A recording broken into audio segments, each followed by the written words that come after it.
da vladi kot aktivnem lastniku Nove Ljubljanske banke povemo, da bomo dosti tega stranjena.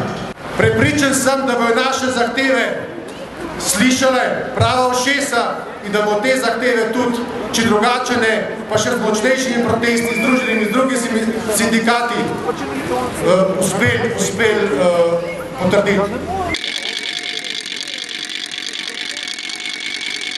Dodatno opozarjamo, dovolj je bilo nategovanja od 31. leta naprej.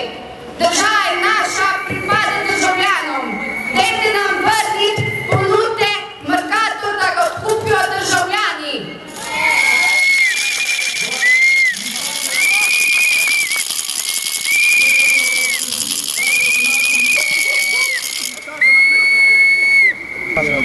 Očitno je to eno spomin.